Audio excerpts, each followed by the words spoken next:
Ça va, oui. Sauf que l'avion perd de l'altitude. On fonce sur les arbres. Et je n'aurai pas le temps de sortir les trains d'atterrissage. Mais y a quoi qui va? Ce qui va, c'est que je suis là.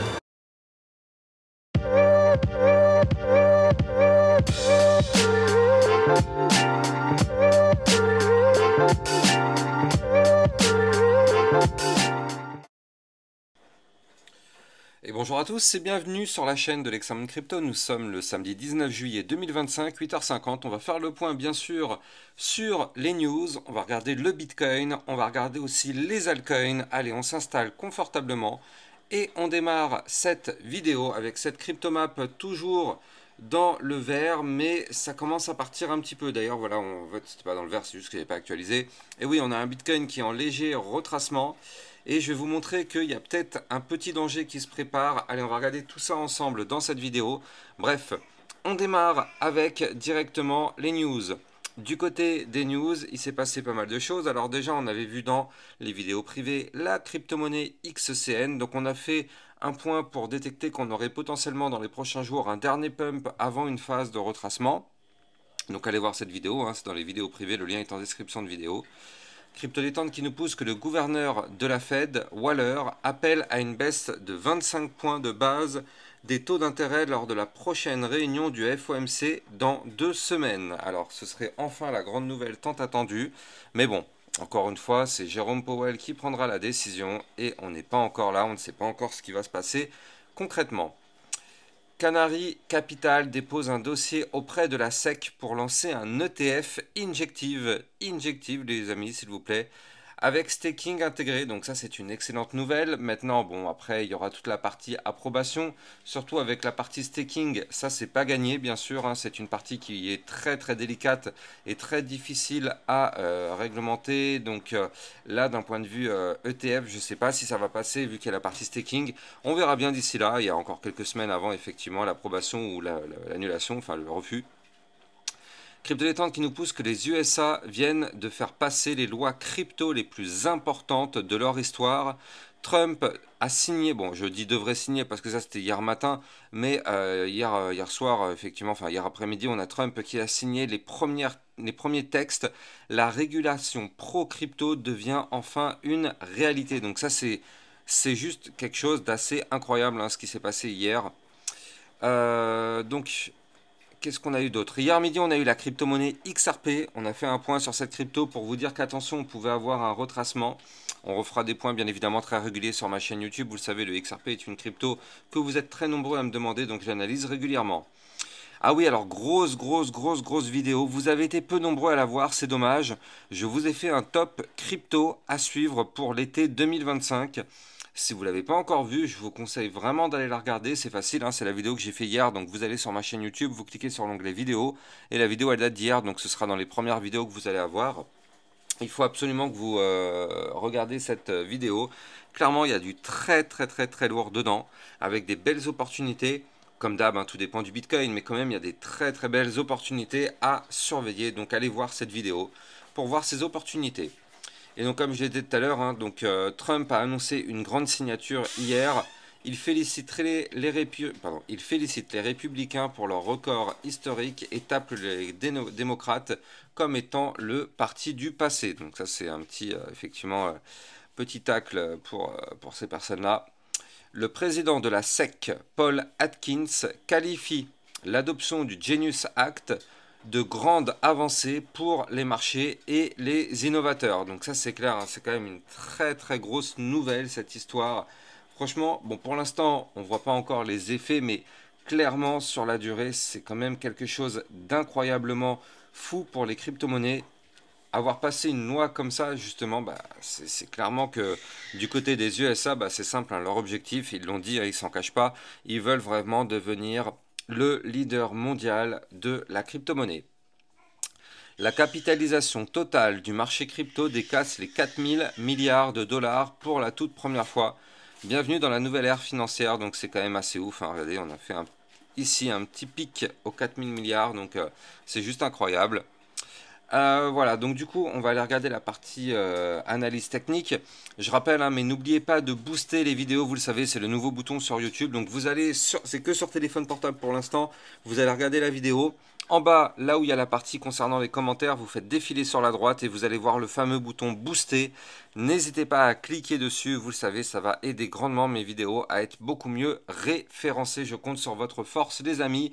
Et nous on va démarrer en attendant la partie analyse technique. Avant ça, je rappelle à tout le monde que tout ce que je vais dire n'est en aucun cas un conseil financier. C'est à vous de faire vos propres recherches. Et n'oubliez pas que le trading de crypto-monnaie comporte des risques de perte partielle ou majeur. On démarre avec les indicateurs. Donc là, du coup, du côté de la map de liquidité, bah, c'est très clair, hein. On a deux clusters, c'est facile. Un au nord, entre les 121 000 $ et les 123 650, et un au sud, entre les 116 750 et les 100 000 $. Pardon, ce que je dis, et les 113 000 $. Donc, deux clusters très distincts. De quel côté on va aller balayer, bah, c'est justement la grande question, mais en tout cas les deux clusters sont très distincts. D'un point de vue Fear and Greed Index, on est toujours à 74, toujours depuis une semaine à la porte de l'extrême euphorie, mais on n'est pas dans l'extrême euphorie. Allez, on va regarder la partie analyse technique sur le Bitcoin. Donc là, vous le voyez, on a un Bitcoin qui est en retrait. Donc ça, c'est pas top, hein, parce que là, vous le voyez, malheureusement, on a breaké hier la zone de support. C'était combien cette zone de... Non, on n'a pas breaké, pardon, je vous dis des bêtises, mais on a un support qui est ici, à 118 251 $. Et bah, comme vous pouvez le voir, en fait, on est un petit peu en dessous, en fait. Ah bah non, on l'a breaké. On l'a breaké, en fait, hier, ce support. Parce qu'hier, on a clôturé à 117 964. Donc, en fait, on a breaké le support des 118 251. Donc ça, je vous avais dit que c'était le premier support à ne pas breaker, parce que si on break ce support, attention, on risque de retracer pour aller chercher le support suivant. Le support suivant, il est ici, à 116 040 $. Alors attention, malheureusement, le Bitcoin a formé la figure chartiste qu'on ne voulait pas voir. Alors, ça ne veut pas dire là tout de suite maintenant qu'on va avoir une phase baissière. Pardon. Mais attention tout de même, parce que vous le voyez ici, on a un premier top et un deuxième top. Je rappelle qu'un double top, c'est une figure chartiste de retournement baissier. Et donc là, je vous avais dit qu'on avait formé le premier top, et je vous avais prévenu, je vous avais dit, je ne veux absolument pas voir ce type de figure apparaître, parce que malheureusement, ça voudrait dire qu'on se mettrait en danger. Et donc là, malheureusement, on a vu cette figure chartiste se dessiner, elle est là, elle est sous nos yeux. Pour l'instant, elle n'est pas validée, et heureusement. Pour qu'elle soit validée, il va falloir qu'on break en vue jour, ici, le niveau clé des 117 723 $. C'est-à-dire quoi? C'est-à-dire que si on perd ces fameux 117 723, attention, on risque d'avoir un retracement, et je vous donne dans le mille, on va calculer ensemble la target.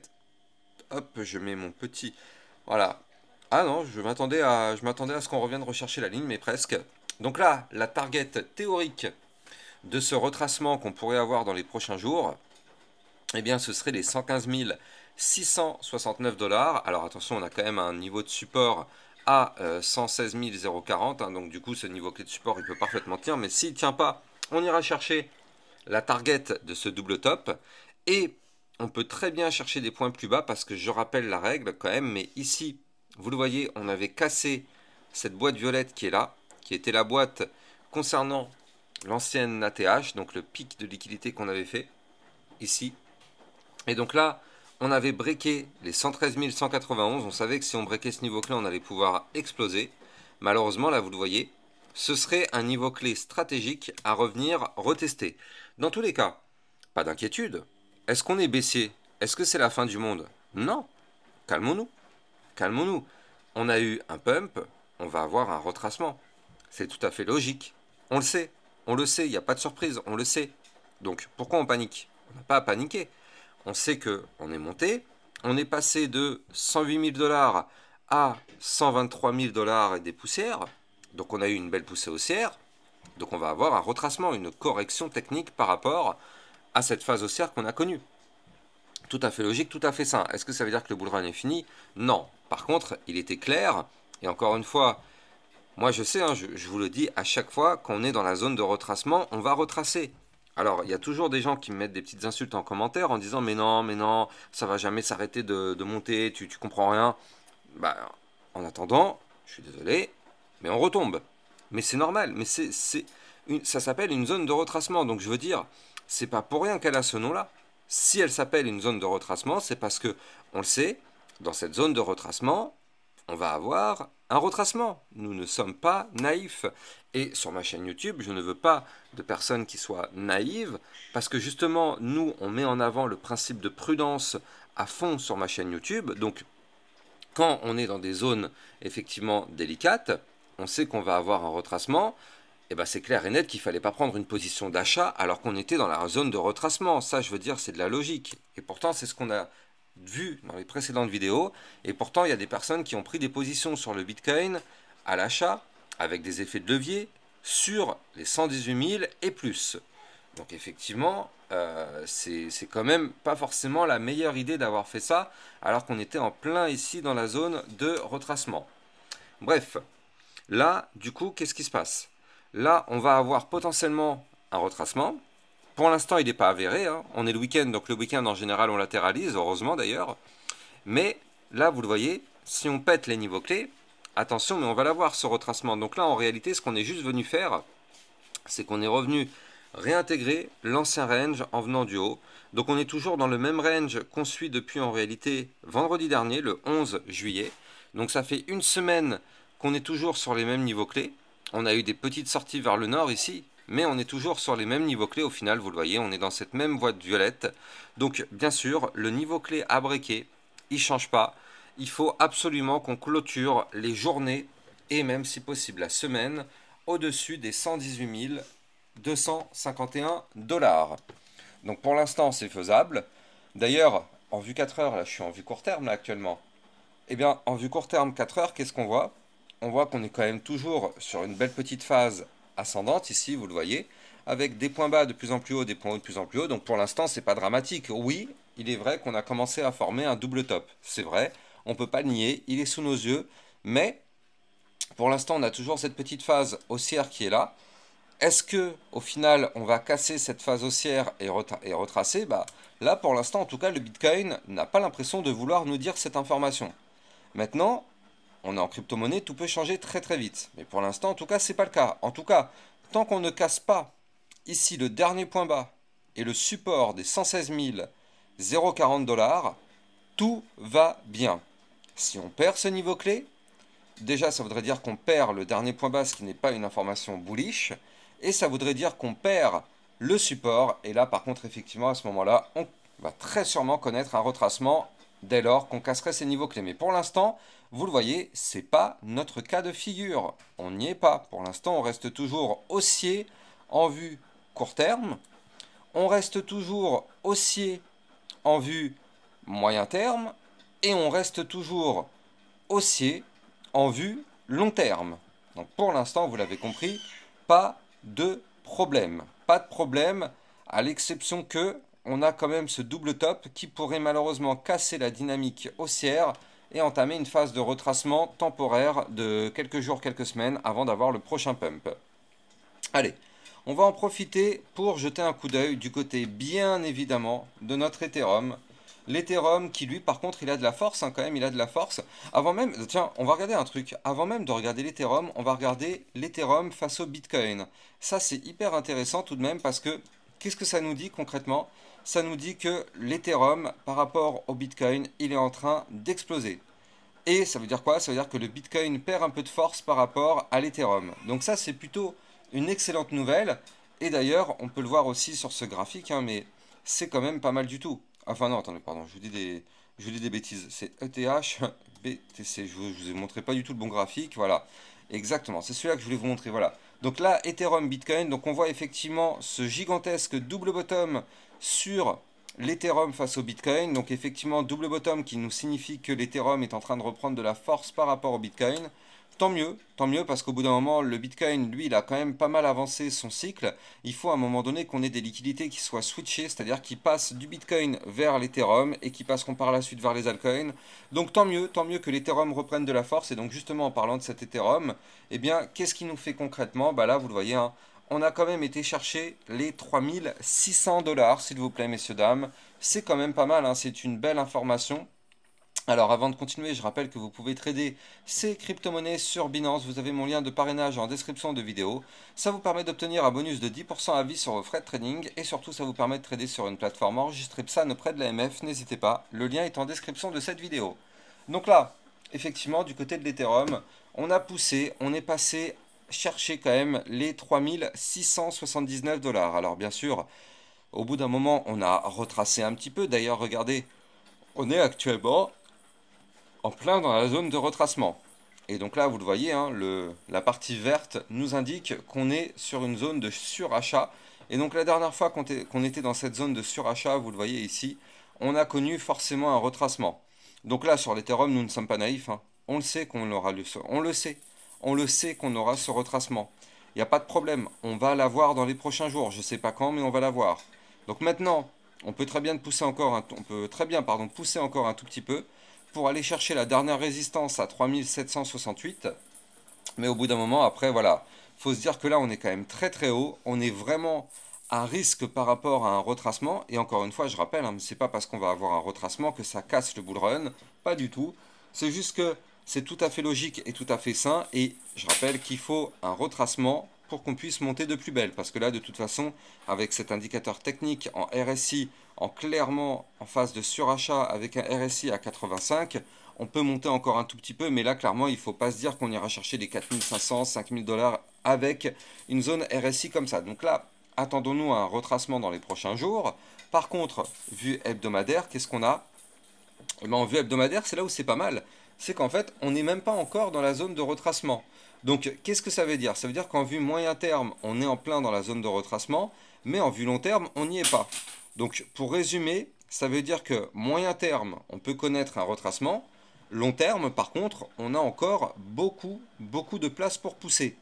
Donc, c'est pour ça, voir quelque chose de ce type-là, par exemple, regardez, je vais vous montrer le scénario qui serait le plus probable à mon goût, selon ce qui se passe dans les prochains jours. Le scénario probable serait qu'on monte à aller chercher la résistance majeure des 3768. On se fait rejeter par ce niveau clé. Et derrière, comme on l'a vu tout à l'heure, vu qu'on a en vue hebdomadaire encore beaucoup de place, on peut très bien se faire rejeter, aller chercher les 3448, voire même les 3294. Et boum, on s'appuie dessus. Et là, cette fois-ci, on décolle pour aller chercher les 4000 $. Pour moi, je pense que ça semble être un scénario probable. Maintenant, dites-moi en commentaire si vous pensez que ce scénario est effectivement probable selon vous. Et surtout argumenter pour me dire pourquoi. Mais en tout cas, moi je pense que vraiment c'est intéressant. Et de toute façon, nous ne sommes pas naïfs, hein. C'est clair que là, c'est quand même un signal important. En tout cas, du côté de l'Ethereum, en long terme, on est quand même plutôt propre. Alors le problème, c'est ça, hein, c'est que je vous en avais parlé. Je vous avais dit qu'on a une ligne de tendance baissière long terme conçue depuis le précédent bull run, depuis le 1er novembre 2021. Et donc là, vous la voyez, cette ligne qui descend. Il faut absolument clôturer au-dessus. Le problème, c'est qu'on a fait une mèche, mais là, actuellement, on est en dessous. Donc bon, patience, hein, il y a encore le temps. La semaine, elle dure encore jusqu'à dimanche, dans la nuit de dimanche à lundi. On a encore le temps, hein. Mais bon, tout de même, il faut le noter.